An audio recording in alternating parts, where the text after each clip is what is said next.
வானொலியில் கேட்டு மகிழ்ந்த தென்கட்சி கோ சுவாமிநாதன் ஐயா அவர்களின் இன்றொரு தகவல் தொகுப்பினை கேட்டு மகிழுங்கள். காசி மாநகரத்தை பிரம்மதத்தன் அப்படிங்கிற ராஜா ஆட்சி பண்ணிட்டு வந்தார்.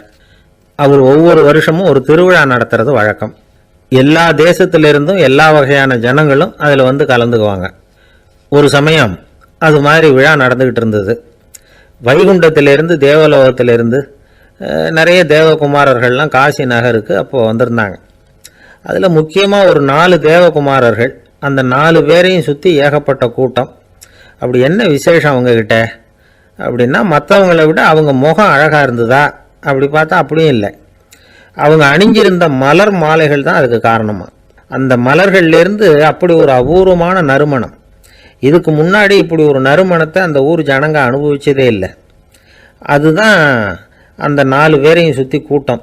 எல்லாரும் கேள்வி கேட்க ஆரம்பித்தாங்க. உடனே அந்த 4 தேவகுமாரர்களும் எல்லாருக்கும் தெரியும்படியாக வானத்தில் எழும்பி கொஞ்சம் உயரமாக நின்றுக்கிட்டாங்க. கீழே நின்றுக்கிட்டு இருந்த அரசன்லேருந்து ஆண்டி வரைக்கும் ஒருத்தர் பாக்கி இல்லாமல் ஒரே குரலில் எல்லாரும் அவங்கள பார்த்து, எங்களுக்கும் இது மாதிரி மாலையை போட்டுக்கணும்னு ஆசையாக இருக்குது, அதுக்கு நீங்கள் தான் அருள் பண்ணணும் அப்படின்னு கேட்டுக்கிட்டாங்க. மாலை போட்டுக்கிறதுனா எல்லாருக்கும் ஆசையாக தானே இருக்கும்.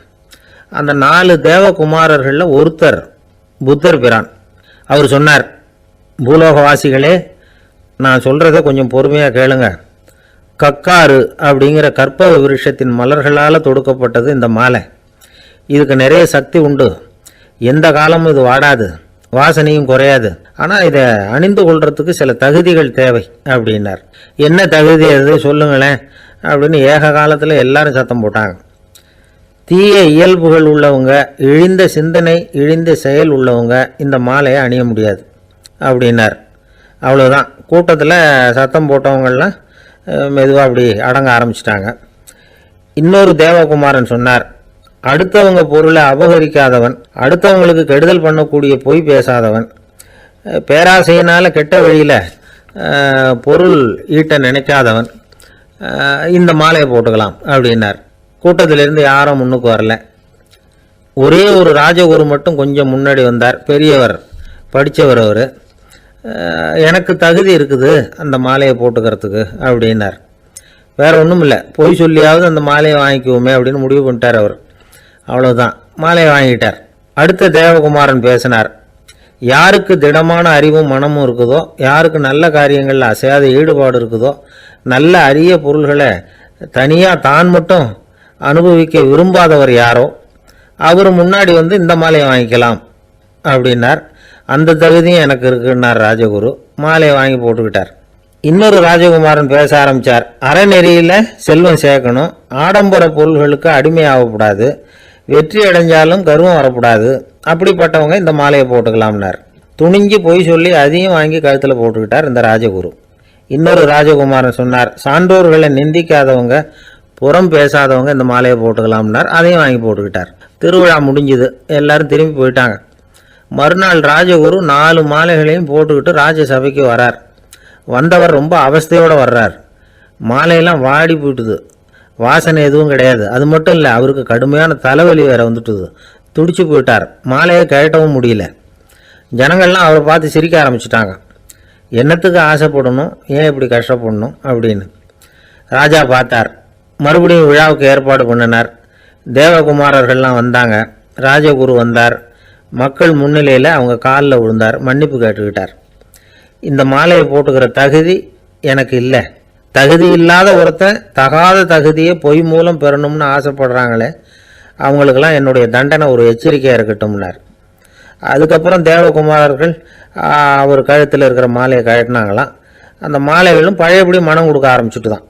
இதுலேருந்து நாம் தெரிஞ்சுக்க வேண்டியது என்னென்னா, நமக்கு தகுதி இல்லாத ஒரு கௌரவம் நம்மக்கிட்ட தானாக வந்தால் கூட அதை வந்து தவிர்த்து விடுறது தான் நல்லது. அதுதான் புத்திசாலித்தனம். ஒருத்தர் வந்தார், சார் எங்கள் இலக்கிய மன்ற விழாவுக்கு நீங்கள் வந்து தலைமை தாங்கணும்னார். உடனே இவர் சொன்னார், பேச்சாளர், சார் இலக்கியத்தை பற்றி பேசுகிற தகுதி எனக்கு இல்லையே அப்படின்னார். உடனே அவர் கூப்பிட வந்தவர் சொன்னார், அந்த தகுதி உங்களுக்கு இல்லைங்கிறது எங்களுக்கும் தெரியும் சார், அதனால தான் உங்களை தலைமை தாங்க கூப்பிட்றேன் அப்படின்னார். அது சரி, தலைமைன்னா அதுக்கு இவர் என்னதான் அர்த்தம் பண்ணுறாருன்னு தெரியல. ஒரு ஊரில் ஒரு ராஜா இருந்தார். அவர் அடிக்கடி காட்டுக்கு வேட்டையாட போவார். சில நண்பர்களையும் கூட அழைச்சிக்கிட்டு போவார். காட்டுக்கு போனதும் ஆளுக்கு ஒரு பக்கமாக போய் வேட்டையாடுவாங்க. சாயந்தரமாக திரும்பி வருவாங்க. மறுநாள் அரண்மனையில் உட்காந்து ஒவ்வொருத்தரும் அவங்க அனுபவங்களை எல்லாம் சொல்லிக்குவாங்க. அவங்க வீரத்துக்கு தகுந்த மாதிரி பரிசை அந்த ராஜா கொடுப்பார். இது மாதிரி ஒரு தடவை எல்லாரும் வேட்டைக்கு போயிட்டு திரும்பி வந்ததும் உட்காந்து பேச ஆரம்பிச்சிருக்கிறாங்க.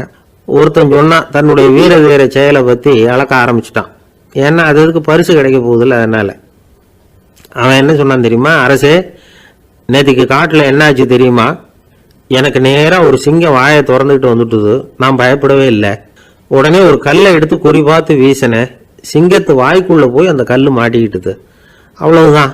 அந்த சிங்கம் என்னை பார்த்துட்டு பயந்துட்டு ஒரே ஓட்டமாக திரும்பி ஓடி போயிட்டுது அப்படின்னா. ஆஹா பலே அப்படின்னு எல்லாரும் கை தட்டினாங்க. ரெண்டாவது ஆள் ஒருத்தன் எழுந்திரிச்சான். அவன் சொல்ல ஆரம்பித்தான், அரசே, நான் போன வழியில் 2 பெரிய மலைப்பாம்பு கிடந்தது. என்னை மூங்கிறதுக்கு வந்தது. நான் என்ன பண்ணேன் தெரியுமா? அந்த 2 பாம்போட வாலையும் ஒன்றா சேர்த்து முடிச்சு போட்டுட்டேன். அவ்வளவுதான். அது அங்கே இழுக்க இது இங்கே இழுக்க முடிச்சு நல்லா இறுகி போட்டுது அப்படின்றான். ஆஹா அற்புதம்னு சொல்லி எல்லாரும் கை தட்டினாங்களாம். அடுத்தபடியாக மூணாவது ஆள் ஒருத்தன் வந்தான். அவன் சொல்ல ஆரம்பித்தான், மன்னா, நான் போன பாதையில் குறுக்க ஒரு ஆறு. அதில் இறங்கி குளித்தேன். யாரோ காலை பிடிச்சி இழுக்கிறது மாதிரி இருந்தது. திரும்பி பார்த்தா ஒரு பெரிய முதலை. நான் உடனே அப்படியே ஒரு துள்ளல் துள்ளி அது முழுகில் போய் உக்காந்துக்கிட்டேன். அதை அப்படியே கரைக்கு நீந்த வச்சேன். கரைக்கு வந்து சேர்ந்ததும் அப்படியே ஒரே துள்ளி குதித்து கரைக்கு வந்துட்டேன் அப்படின்றான். அவன் தன்னுடைய வீரத்தை அப்படி சொல்லியிருக்கான். அடடா எப்பேற்பட்ட வீரம் அப்படின்னு எல்லாரும் கை தட்டினாங்களாம். நாலாவது ஆள் எழுந்திரிச்சான். மன்னா, நான் போன இடத்துல ஒரு கரடி வந்து என்னை துரத்த ஆரம்பிச்சுட்டுது. நான் ஒரு மலை உச்சிக்கு வந்துட்டேன். அதுக்கப்புறம் ஒரு அடி எடுத்து வச்சாலும் அதில் பாதாளத்தில் விழ வேண்டியது தான். அந்த நேரம் பார்த்து ஒரு பெரிய ராட்சச கழுகு அந்த பக்கமாக பறந்து வந்தது. நான் உடனே அப்படியே உயர எழும்பி அந்த கழுகோட காலை பிடிச்சிக்கிட்டேன். அப்படியே தொங்கிக்கிட்டே வந்தேன். ஒரு நல்ல இடம் வந்ததும் தொப்புன்னு கீழே குதிச்சு நடந்து வந்துட்டேன்னா. இதுக்கும் எல்லாரும் கை தட்டுறாங்க. கடைசியாக ஒரு ஆள் எழுந்திரிச்சான். அரசே, நான் வந்து போன வழியில் ஒரு பெரிய யானை குறுக்க வந்தது. பயங்கரமாக சத்தம் போட்டுக்கிட்டே வந்தது. நான் பயந்து ஓடலை. உடனே என்ன பண்ணேன் தெரியுமா?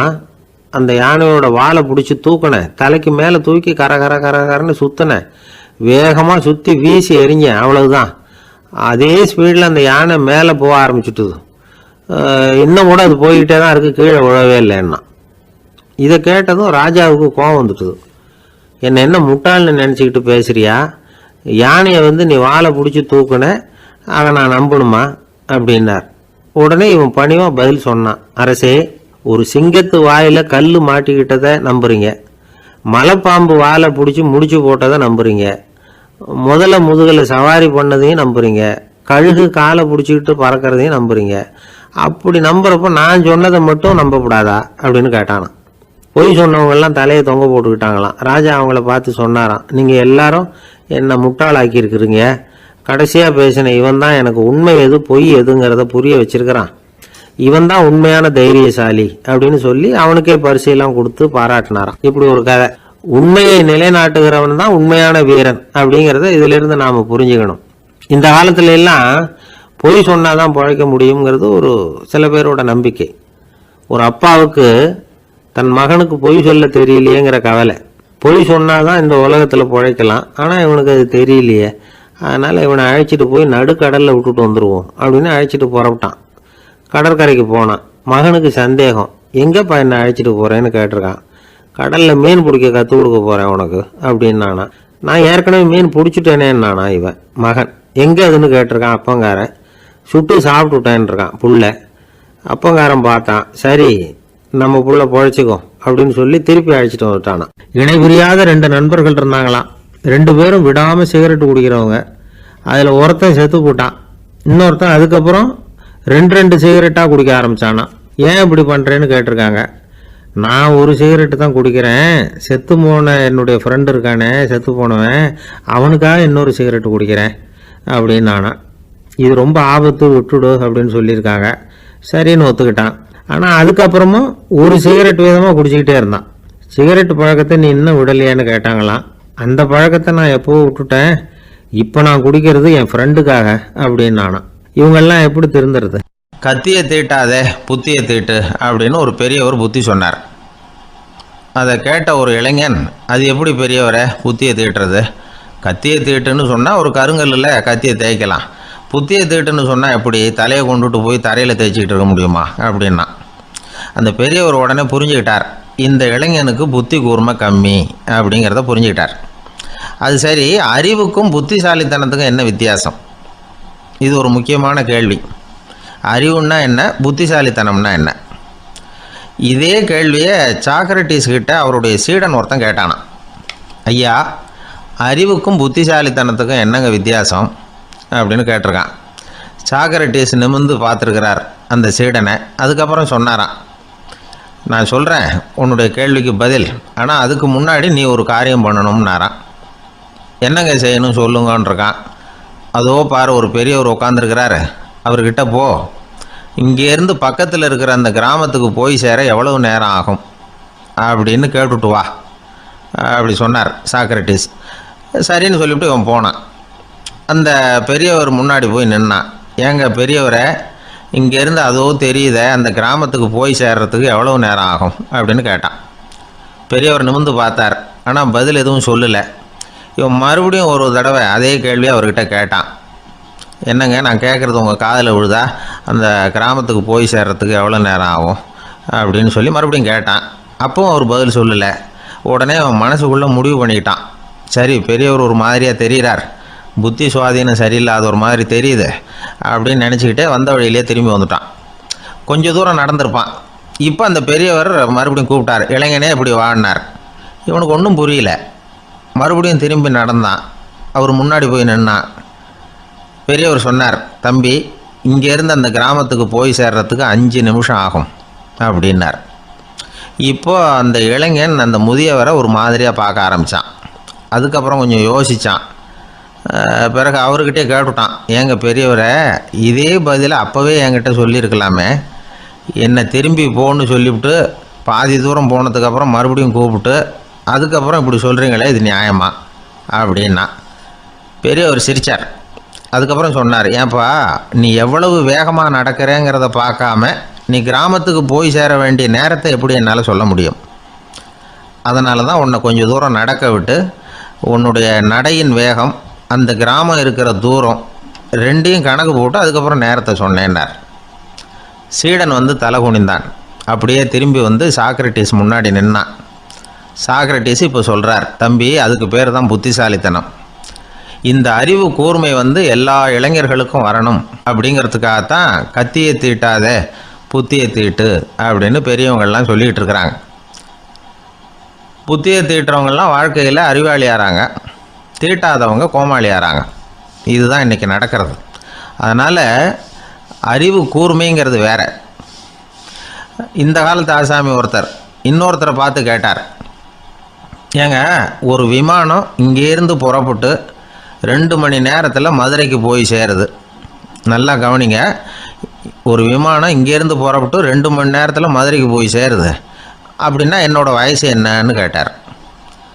இவர் கேட்குறதுல ஏதாவது அர்த்தம் இருக்கா? அதாவது இங்கேருந்து புறப்பட்டு 2 மணி நேரம் ஆகுது மதுரைக்கு போகிறதுக்கு, அப்படின்னா என் வயசு என்னன்னு கேட்குறாரே. இதை கேட்ட உடனே அவர் பதில் சொன்னார், அப்படின்னா உங்களோட வயசு 20 அப்படின்னார். எப்படிங்க அவ்வளவு கரெக்டாக சொன்னீங்க அப்படின்னு கேட்டார். வேறு ஒன்றும் இல்லை, எங்கள் பக்கத்து வீட்டில் ஒரு முழு பைத்தியம் இருக்குது, அதோட வயசு 40, அப்படின்னா உன் வயசு 20 தான் இருக்கணும் அப்படின்னார். அரை பைத்தியம்னு முடிவு பண்ணிக்கிட்டார். அதனால் வாழ்க்கையில் அறிவு கூர்மைங்கிறது ரொம்ப அவசியம். அந்த புத்திசாலித்தனம் இருக்கிறவங்க வாழ்க்கையில் வெற்றி பெறுவது நிச்சயம். அங்கே ஒரு புதர் தெரியுது இல்லையா, இந்த புதருக்குள்ளே ஒரு சிங்கம் இருக்குது. அந்த பக்கமாக நான் போகிறப்போ வர்றப்போலாம் அது என்கிட்ட வம்பு வளர்க்குது, தகராறு செய்யுது, என் மேலே பாயுது, என்னை தாக்குது, ஏன்னு தெரியல அப்படின்னுது. இதை கேட்டதும் அந்த குரங்கு சொல்லிச்சு, இனிமேல் கவலைப்படாத, இந்த தடவை நான் உன்னை காப்பாற்றுறேன்னுது. அதுக்கப்புறம் ஒரு நாள் அந்த குரங்கும் கழுதியும் அந்த புதர் பக்கமாக போய்கிட்டு இருந்தாங்க. எதிர்பார்த்தது மாதிரியே நடந்தது. அந்த சிங்கம் எதிரில் வந்தது, கழுதியை பார்த்தது, உடனே அது மேலே பாய ஆரம்பிச்சுட்டுது. அவ்வளவுதான். உடனே இந்த குரங்கு என்ன பண்ணிச்சு தெரியுமா, கிடுகிடுன்னு ஒரு மரத்து மேலே ஏறி உட்காந்துக்கிட்டது. அங்கே உட்காந்துக்கிட்டு கீழே அந்த கழுதையும் சிங்கமும் போடுற சண்டையை வேடிக்கை பார்க்க ஆரம்பிச்சுட்டுது. கொஞ்ச நேரம் கழித்து அடிபட்ட காயத்தோடு அந்த கழுதை மெதுவாக நடந்து வந்தது.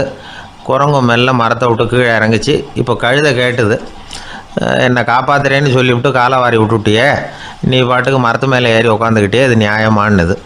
குரங்கு பரிதாபமாக அதை பார்த்துது. நான் மரத்து மேலே இருந்து நீங்கள் 2 பேரும் சண்டை போட்டதை பார்த்துக்கிட்டு தான் இருந்தேன்.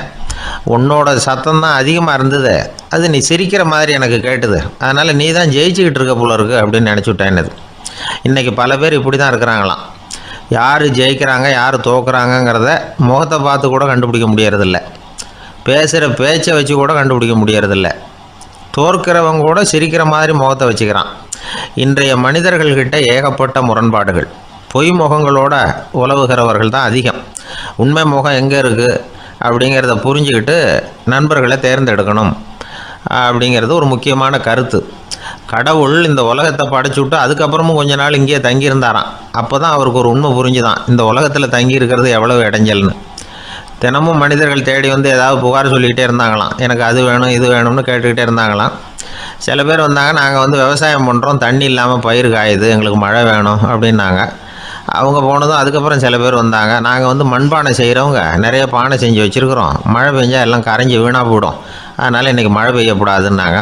கடவுள் பார்த்தார், அவருக்கு என்ன பண்ணுறதுன்னே தெரியல, ஏகப்பட்ட குழப்பம், தலையை பிச்சுக்கலாம் போல் இருந்தது. கிட்டத்தட்ட பைத்தியம் பிடிக்கிற அளவுக்கு ஆகிட்டுது. எல்லாருடைய ஆசைகளையும் அவரால் நிறைவேற்ற முடியல. ஏன்னா ஒன்றுக்கு ஒன்று முரண்பாடாக இருந்தது.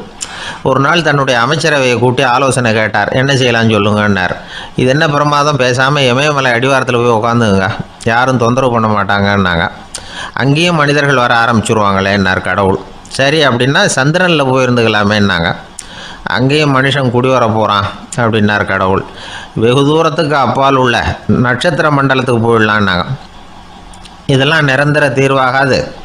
நிரந்தரமாக இந்த மனிதனுடைய தொல்லையிலேருந்து நான் விடுபடணும், அதுக்கு ஏதாவது வழி சொல்லுங்கன்னார் கடவுள். ஒரு வயசான ஆள் வந்தார். கடவுளுக்கு காதோட காதாக ஒரு வழியை சொன்னார். கடவுளுக்கு முகம் மலர்ந்தது. அதுதான் சரி, அப்படியே செஞ்சுடலான்னார். அந்த ஆள் சொன்ன ரகசியம் என்ன தெரியுமா? மனிதனால் அடைய முடியாத ஒரு இடம் இருக்குது, அது வேறு எங்கேயும் இல்லை, அவனுக்கு உள்ளே இருக்குது, அங்கே போய் மறைஞ்சிங்க, அதுக்கப்புறம் மனிதர்களால் உங்களுக்கு தொந்தரவு இருக்காதுன்னார். மனிதன் நினைக்காத இடம் அதுதான். அதாவது உள்ளுக்குள்ளே இருக்கிற உண்மையை புரிஞ்சிக்காம வெளியில் எங்கேயோ அது இருக்கிறதாக நினச்சி வரட்டிக்கிட்டு அலையிறான் மனுஷன். உள்ளே இருக்கிற உண்மை புரிஞ்சால் நாம் தன்னம்பிக்கையோடு தலை நிமிர்ந்து வாழலாம். வேடிக்கையாக ஒரு கதை சொல்லுவாங்க, இதை பாருங்கள், நம்ம பையன் எங்கே பணம் வச்சாலும் எடுத்து விட்றான், என்ன பண்ணுறதுன்னாங்க அம்மா. அப்பா கொஞ்சம் நேரம் யோசனை பண்ணார். அதுக்கப்புறம் சொன்னார், அவன் கண்ணில் படாத இடமா நம்ம வீட்டில் இருக்கிறது ஒரே இடம் தான், அங்கே பணத்தை வை திருட்டு போகாதுன்னார். அது எந்த இடம்னு கேட்டாங்க. அதுதான் அவன் பாட புஸ்தகம், அதில் வச்சிரு, அவன் தொடவே மாட்டான். பாட புத்தகத்தை தொடாமல் பரீட்சையில் வெற்றி பெற முடியாது அப்படிங்கிறத புரிஞ்சுக்கணும். உள்ளே இருக்கிற உண்மையை தொடாமல் வாழ்க்கையில் வெற்றி பெற முடியாது. அதனால் உண்மையை புரிஞ்சுக்கிட்டால் வாழ்க்கையில் வெற்றி நிச்சயம். ஆஃபீஸில் வேலை பார்க்குற ஒருத்தர் வந்தார். பேசாமல் ஒரு 10 நாள் லீவு போட்டுடலாமா பார்க்குறேன் அப்படின்னார். ஏன்னு கேட்டோம். என்னுடைய மேலதிகாரி ஒரு முசுடு சார், அவர்கிட்ட வேலை பார்க்குறது ரொம்ப கஷ்டமாக இருக்குது அப்படின்னார். ஆஃபீஸில் வேலை பார்க்குறவங்கெல்லாம் ஒரு விஷயத்தை நல்லா ஞாபகத்தில் வச்சுக்கணும். மேலதிகாரிங்கிறவர் ஒரு பெரிய மகான் இல்லை, அவரும் ஒரு மானிட பிறவி தான். சராசரி மனுஷனுக்குள்ள பலம் பலவீனம் ரெண்டும் அவருக்கும் உண்டு. அதனால் அவரை கொஞ்சம் அனுசரித்து போகிறதுக்கு பழகிறது தான் நல்லது. மேலதிகாரிகளில் பல வகை உண்டு. அதில் முக்கியமாக 3 வகை. அதில் ஒரு வகை எப்படி தெரியுமா?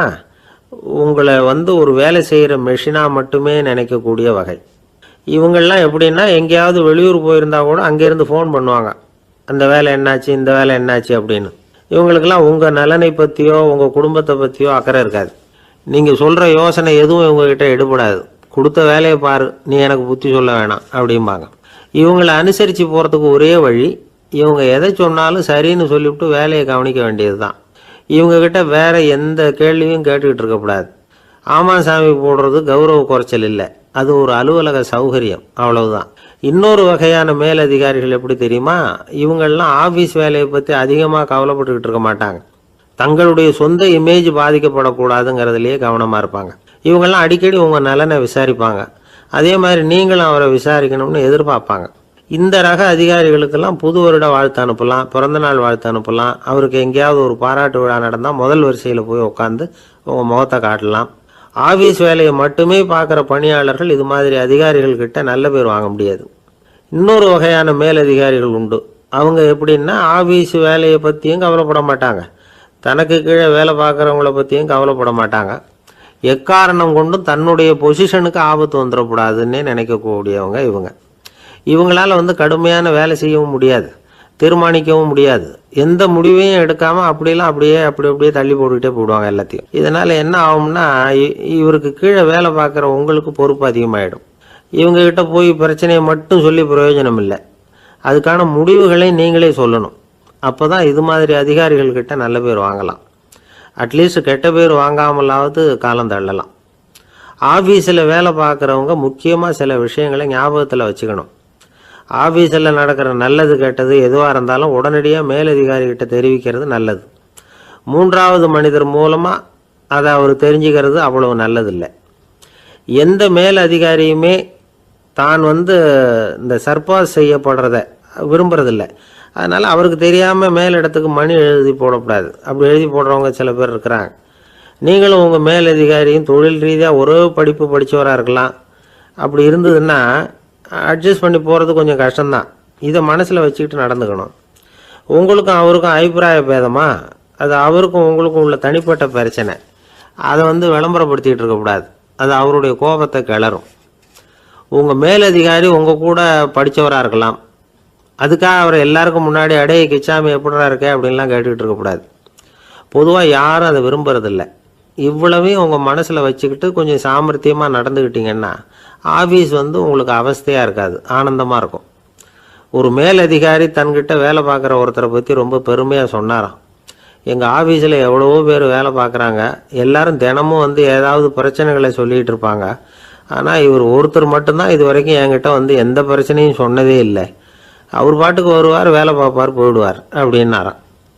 நான் உடனே அவ்வளவு பெருமைக்குரிய அந்த ஊழியரை பார்த்து கேட்டேன், ஏன்பா உன்னுடைய மேலதிகாரிகிட்ட நீ எந்த பிரச்சனையும் கொண்டுகிட்டு போகிறதே இல்லையாமே அப்படின்னு கேட்டேன். அதுக்கு அவர் சொல்கிறாரு, ஆமாங்க, அது ஏன்னா அவரால் எந்த பிரச்சனையுமே தீர்க்க முடியாதுங்கிறது எனக்கு நல்லா தெரியும், அதனால் அப்படி செய்கிறேன், வேற ஒன்றும் இல்லை அப்படின்னார் ரொம்ப பொறுமையாக.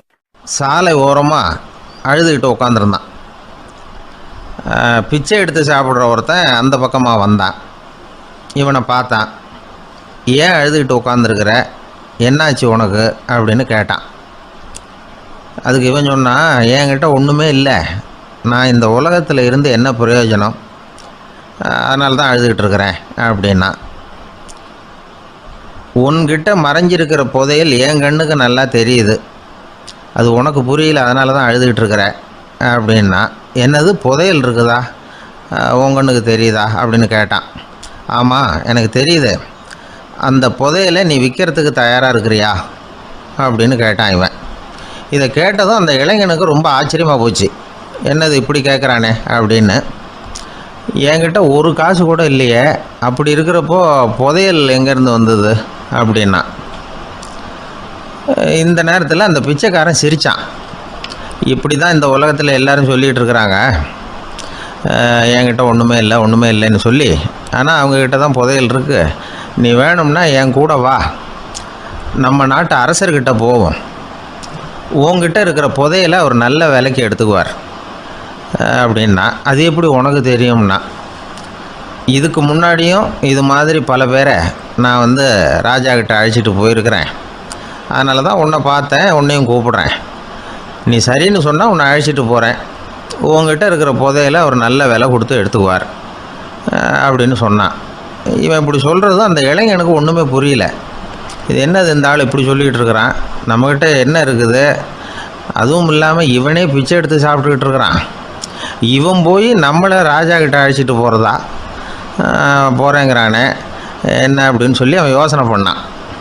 என்ன யோசிக்கிற, உனக்கு பணம் வேணும்னா என்னோட வா அப்படின்னா. இளைஞன் ஒரு முடிவுக்கு வந்தான். சரி, இங்கேயே உட்காந்துக்கிட்டு இருக்கிறத விட அங்கேயாவது போய் பார்ப்போமே, இங்கே அழுதுட்டு உட்காந்துருக்கிறதுல என்ன பிரயோஜனம், ஏதோ கூப்பிட்றான் போய் பார்த்துட்டு வருவோமே அப்படின்னு சொல்லி அவன் கூட புறப்பட்டான்.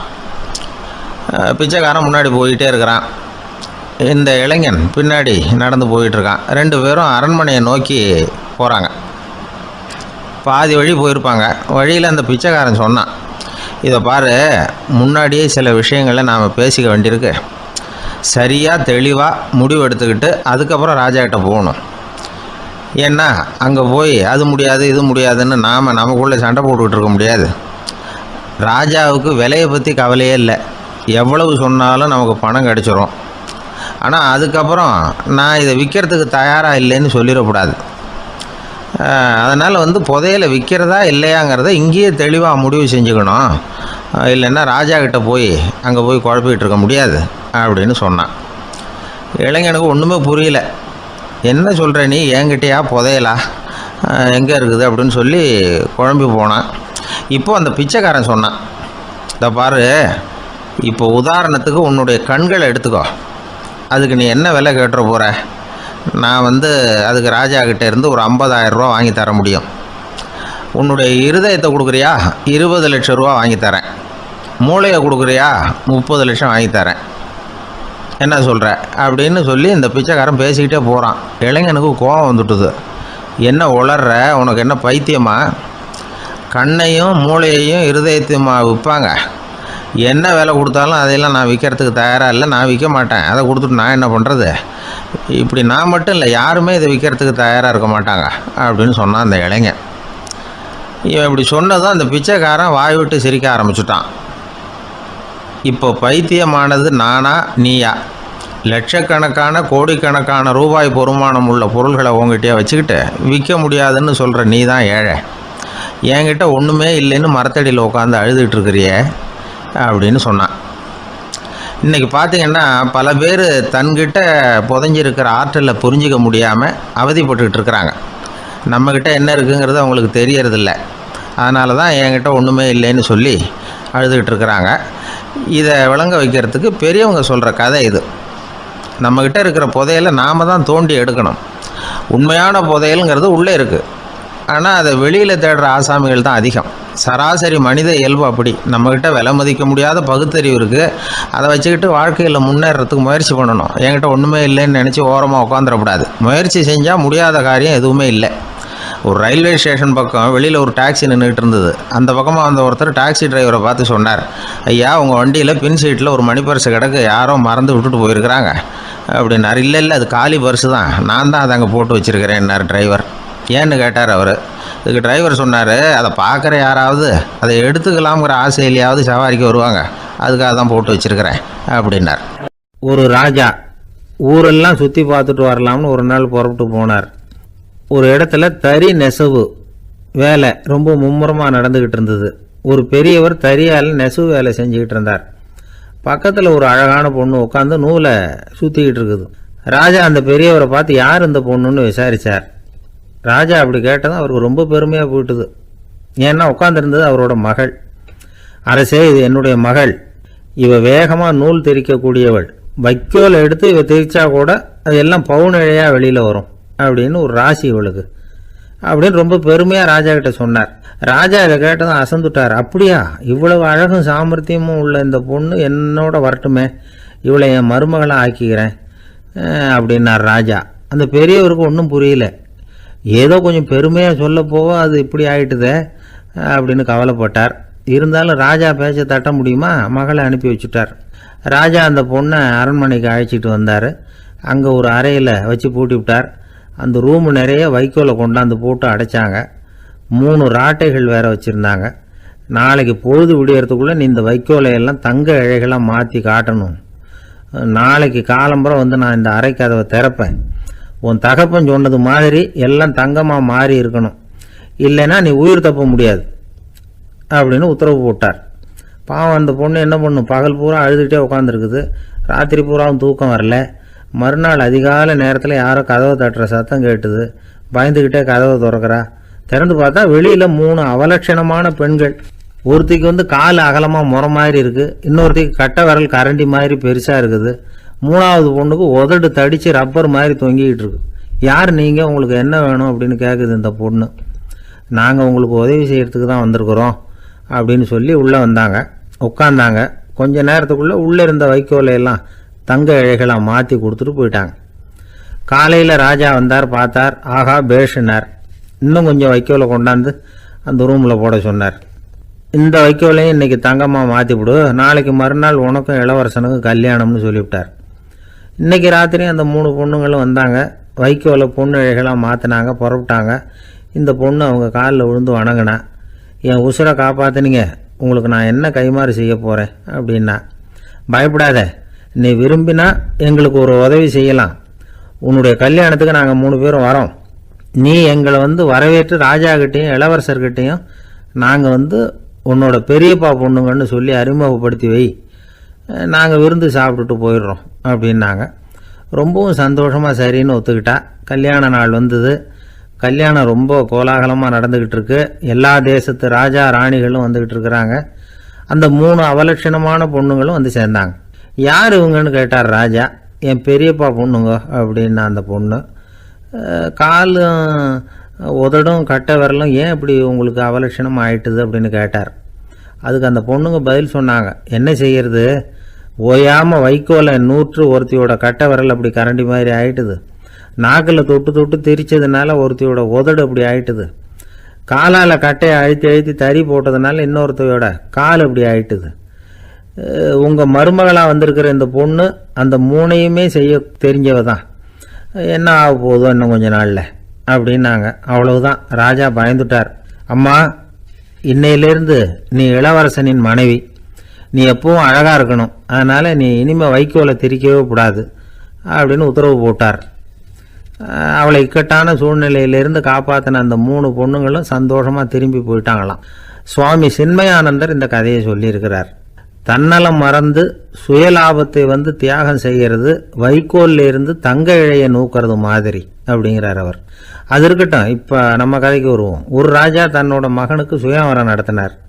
எல்லா தேசத்திலிருந்தும் ராஜகுமாரர்கள் வந்திருந்தாங்க. ராஜகுமாரியை கல்யாணம் பண்ணிக்கலாம்ங்கிற ஆசையில் சுயம்பர மண்டபத்திலேருந்து எல்லா ராஜகுமாரர்களும் அலறி அடிச்சுக்கிட்டு வெளியில் ஓடி வந்துக்கிட்டு இருக்கிறாங்களாம்.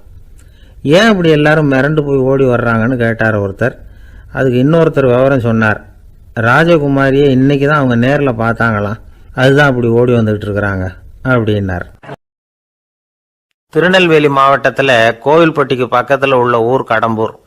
காமராசர் முதலமைச்சராக இருந்த காலம். கடம்பூரில் ஒரு பள்ளி சீரமைப்பு மாநாடு நடக்குது. அந்த பக்கத்தில் உள்ள பள்ளிக்கூடம்லாம் அதில் கலந்துக்குது. கண்காட்சி வேற, ஊர் பூரா விழா கோலம்.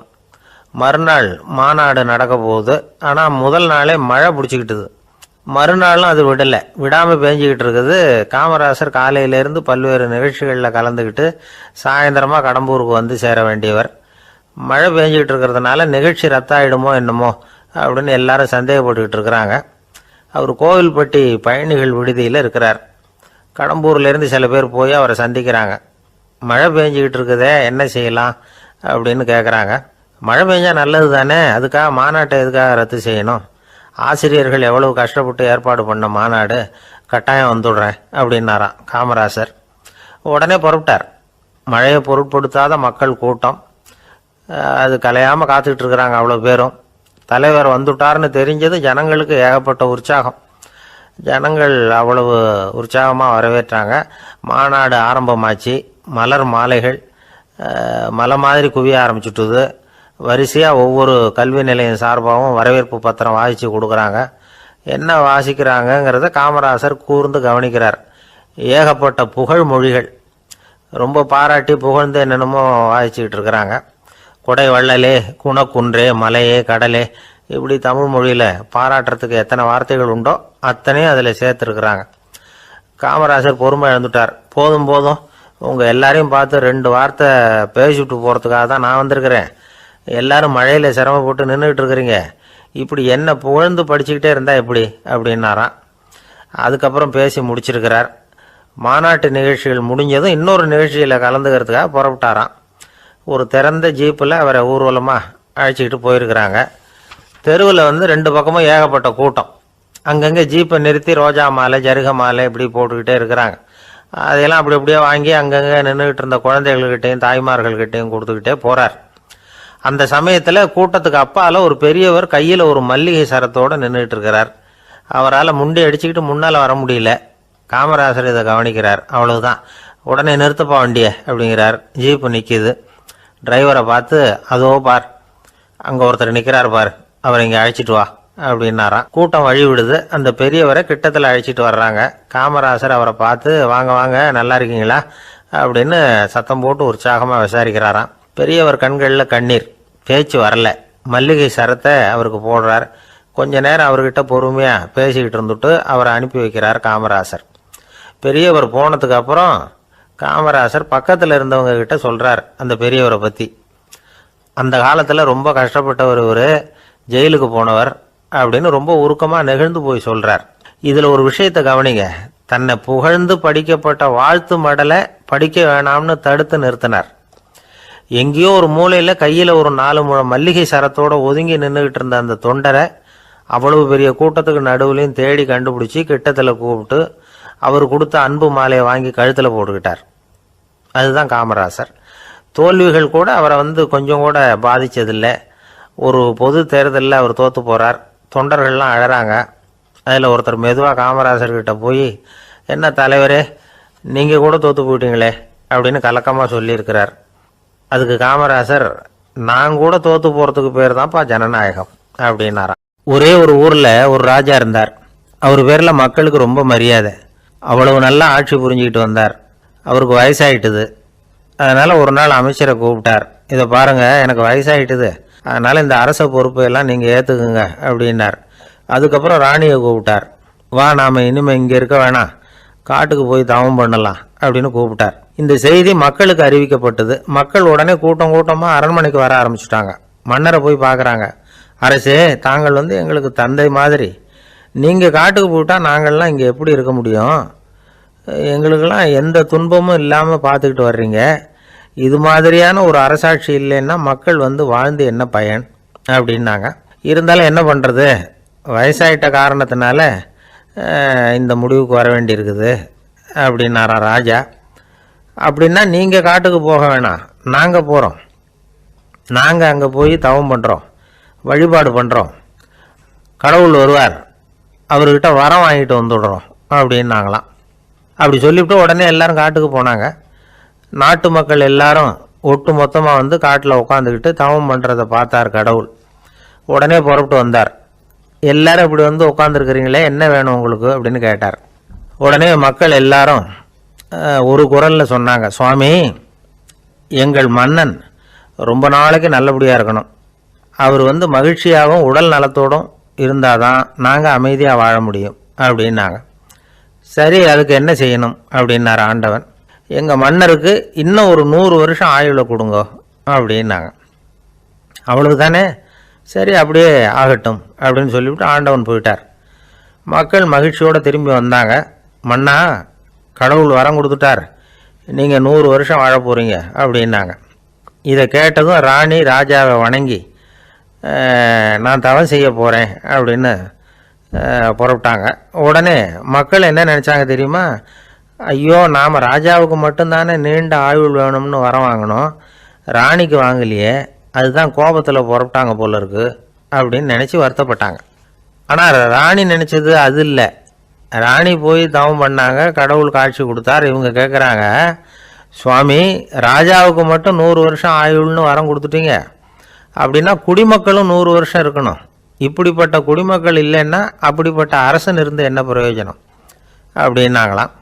ஆண்டவன் பார்த்தார். சரி, அவங்களும் 100 வருஷம் வாழ்வாங்க, அது மட்டும் இல்லை, நீயும் 100 ஆண்டு காலம் வாழ வரமளிக்கிறேன் அப்படின்னு சொல்லிவிட்டு மறைஞ்சிட்டார். இதில் ஆண்டவன் வர்றதும் மறையிறதும் முக்கியம் இல்லை. இதில் கவனிக்க வேண்டியது ஆள்கிறவனின் விசால மனம், குடிமக்களின் விசால மனம், ஆள்கிறவன் மனைவியினுடைய விசால மனம். இப்படி ஒரு நாடு இருந்துட்டுதுன்னா எப்படி இருக்கும் வாழ்க்கை நினச்சி பாருங்கள். அதனால தான் பெரியவங்கள்லாம் சொல்கிறாங்க, இதய வாசல் திறந்தே இருக்கணும், இதயத்தின் கதவுகளை மூடாதீங்க அப்படின்னு சொல்லுவாங்க. என்கிட்ட ஒருத்தர் சொன்னார், என்னுடைய இதய வாசல் எப்பவும் திறந்தே தான் இருக்குதுன்னார். எதனால் அப்படி சொல்கிறீங்க அப்படின்னு கேட்டோம். டாக்டரே சொல்லிவிட்டார், என்னுடைய இதயத்தில் ஒரு ஓட்டை இருக்குது அப்படின்னு, வால்வு சரியில்லையா அப்படிங்கிற. ரொம்பவும் அடிபட்டு அல்லல் போட்டுக்கிட்டு இருக்கிற ஒருத்தர் வந்தார். மனசு ரொம்பவும் நொந்து போய் பேசினார். இந்த உலகத்தில் மனுஷனாக பிறந்ததை விட மாடாக பிறந்திருக்கலாம் சார் அப்படின்னார். திடீர்னு என்கிட்ட இப்படி சொன்னால் அதுக்கு நான் என்னங்க பண்ண முடியும் அப்படின்னேன். உங்ககிட்ட வரணும்னு தோணுச்சு, அதனால் வந்தேன் அப்படின்னார். சரிங்க, இப்படி ஒரு யோசனை வந்ததுக்கு என்ன காரணம் அப்படின்னு சொல்லி அவர்கிட்ட கேட்டேன். அதுக்கு அவர் சொன்னார், என் பையனுக்கு வேலை தேடுறேன் கிடைக்கல, பொண்ணுக்கு மாப்பிள்ளை தேடுறேன் கிடைக்கல, வீடு கட்டுறதுக்கு கடன் கேட்குறேன் கிடைக்கல, மாடாக பிறந்திருந்தா இது மாதிரி கவலையெல்லாம் கிடையாதுல்ல, பேசாமல் வைக்கோலை தின்னுக்கிட்டு அசை போட்டுக்கிட்டே கடந்து விடலாமே அப்படின்னார் அலட்சியமாக. அதுக்கப்புறம் தான் அவர் சொன்ன கருத்தை நானும் கொஞ்சம் அசை போட ஆரம்பித்தேன் மனசுக்குள்ளே. இப்போது இயற்கையை பொறுத்த வரைக்கும் அது நாம் எல்லாரும் மகிழ்ச்சியாக வாழணும் அப்படின்னு தான் விரும்புது. விலங்குகள், பறவைகள், தாவரங்கள், அப்புறம் மற்ற உயிரினங்கள் எல்லாமும் நல்லபடியாக இருக்கணும் அப்படிங்கிறது தான் இயற்கையோட விருப்பம். அதில் ஒன்றும் சந்தேகம் இல்லை. இயற்கையோட அமைப்பை கொஞ்சம் கவனித்து பார்த்தா அதை நாம் நல்லா புரிஞ்சுக்கலாம். இருந்தாலும் இந்த ஆள் சொன்னதை கேட்ட பிறகு தான் ஒரு முக்கியமான வேறுபாடு புரிஞ்சுது. அதாவது இந்த உலகத்தில் உள்ள முக்கியமான பிரச்சனைகள் 6. அந்த 6 பிரச்சனைகளும் ஆடு மாடுகளுக்கு கிடையாது, மரம் செடி கொடிகளுக்கு கிடையாது. ஆனால் மனுஷன் அந்த 6 பிரச்சனைகளையும் சந்திக்க வேண்டியிருக்கு. சரி, அந்த 6 பிரச்சனைகள் என்னென்ன தெரியுமா? முதல்ல இந்த ஆடு மாடுலாம் நமக்குன்னு சொந்தமாக ஒரு வீடு இல்லையே அப்படின்னு கவலைப்பட்டுக்கிட்டு இருக்கிறதில்ல. ஆனால் மனிதனுக்கு வீடு தேவைப்படுது. இது ஒரு வித்தியாசம். இப்போ 2வது பிரச்சனை என்னென்னா ஆடை பிரச்சனை. ஒரு கோழியோ சேவலோ நாம் போட்டுக்கிறதுக்கு ஒரு சட்டை இல்லையே அப்படின்னு கவலைப்படுறதில்ல. ஆனால் மனுஷனுக்கு அந்த கவலை உண்டு. சரி, இப்போ 3வது என்னன்னு பார்த்தா கல்வி பிரச்சனை. ஒரு பசுமாடு கவலையோடு நின்றுக்கிட்டு இருக்கு அப்படின்னு வச்சுக்குவோம். நீங்கள் அதுக்கிட்ட போய், ஏன் பசுமாடை கவலையோடு நின்றுக்கிட்டு இருக்கிற அப்படின்னு கேட்குறீங்க. என் கண்ணுக்குட்டிக்கு எல்கேஜியில் இடம் கிடைக்கல, டொனேஷன் கொடுக்கறதுக்கு கையில் பணமும் கிடையாது, சிபாரிசுக்கு யாரை பிடிக்கிறதுன்னு தெரியல, இப்படியா சொல்லிகிட்டு இருக்கோம். அதுக்கு அந்த கவலையெல்லாம் கிடையாது. ஆனால் மனிதனுக்கு அந்த கவலை உண்டு. 4வது என்னன்னு பார்த்தீங்கன்னா வேலைவாய்ப்பு பிரச்சனை. வேலை கிடைக்கலையே அப்படின்னு வேப்ப மரம் கவலைப்படுறதில்ல, ஆனால் மனுஷன் கவலைப்படுறான். 5வது என்னன்னு பார்த்தா கல்யாண பிரச்சனை. எருமை மாடு பசு மாடு எல்லாம் பொண்ணுக்கு மாப்பிள்ளை தேடிட்டாலே இது பேப்பரில் மணமகன் தேவை அப்படின்னு விளம்பரமாக கொடுக்குது, அதெல்லாம் கிடையாது. 6வது என்னன்னு பார்த்தீங்கன்னா பணம் சம்பந்தமான பிரச்சனை. ஆடு மாடுலாம் பணத்தை சேமிக்கணும்னோ ஏதாவது நிதி நிறுவனத்தில் முதலீடு பண்ணணும்னோ நினச்சிக்கிட்டு இருக்கிறதில்ல. பணத்தை எப்படி காப்பாற்றுறது அப்படிங்கிற கவலையும் அதுகளுக்கு கிடையாது. குதிரை குளம்போடு பிறக்குது, அதனால் அது காடு மேடெல்லாம் கவலை இல்லாமல் தெரியலாம். ஆடு உடம்புல ரோமத்தோடு பிறக்குது, அதனால் அது குளிரை பற்றி கவலைப்பட வேண்டிய அவசியம் இல்லை. ஆனால் மனுஷனை பார்த்திங்கன்னா அவன் தான் ஒன்றுமில்லாமல் பிறக்கிறான். ஏன் இந்த பாகுபாடு அப்படின்னு கேட்டால் இதை பற்றி கொஞ்சம் சிந்திச்சு பார்க்கணும். அதாவது இந்த சந்தேகத்தை ஒரு பெரியவர்கிட்டையும் கேட்டேன். அவர் சொன்னார் இதுக்கு பதில். அவர் இதே கேள்வியை இயற்கை கிட்ட கேட்டாராம். இயற்கை பதில் சொல்லிச்சான். வேறு யாருக்கும் கொடுக்காத ஒரு வலுவான கருவியை, ஒரு பவர்ஃபுல் வெப்பன் மனுஷனுக்கு கொடுத்துருக்குறேன்னு, அந்த கருவியை உபயோகப்படுத்தி அந்த 6 பிரச்சனையை மட்டும் இல்லை 6 கோடி பிரச்சனைகள் இருந்தாலும் அதையெல்லாம் சமாளிக்கலாம். அது கருவி என்ன தெரியுமா? அதுதான் 6வது அறிவு. அதை உபயோகப்படுத்தினா காலுக்கு செருப்பு தயார் பண்ணிக்கலாம், குளிருக்கு போர்வை தயார் பண்ணிக்கலாம், என்ன வேணும்னாலும் செய்யலாம் அப்படின்னு இயற்கை பதில் சொல்லிச்சான். அதனால் நாம் செய்ய வேண்டியது என்னென்னா இயற்கையை முதல்ல சரியாக புரிஞ்சுக்கணும். இயற்கையின் படைப்பையே நாம் சரியாக புரிஞ்சுக்கிறது இல்லையா, அதுதான் வேதனை. இந்த கதையை கேளுங்க. இப்போ நகரத்திலேருந்து ஒரு ஆள் கிராமத்துக்கு வந்தான். அங்கே ஒரு சிறுவன் மாடு மேய்ச்சிக்கிட்டு இருந்தான். நகரத்து ஆள் சொன்னான், எவ்வளோ அழகான பசு, அது சரி இதுக்கெல்லாம் ஏன் கொம்பு இல்லைன்னா. இதுக்கு அந்த பையன் பதில் சொன்னான், பசுமாட்டுக்கு கொம்பு இல்லாததுக்கு பல காரணங்கள் உண்டு. கண்ணுக்குட்டியாக இருந்தால் கொம்பு இருக்காது, பசு வளர்ந்து பெருசானதுக்கு அப்புறம் தான் கொம்பு முளைக்கும், இது ஒரு காரணம். சில சமயம் வளர்கிற கொம்பை எடுத்து விடுறது உண்டு, அது ஒரு காரணம். ஆனால் இதுக்கு ஏன் கொம்பு இல்லைன்னு கேட்குறீங்க. அதுக்கு என்ன காரணம்னா இது பசு இல்லை குதிரை அப்படின்னானான்.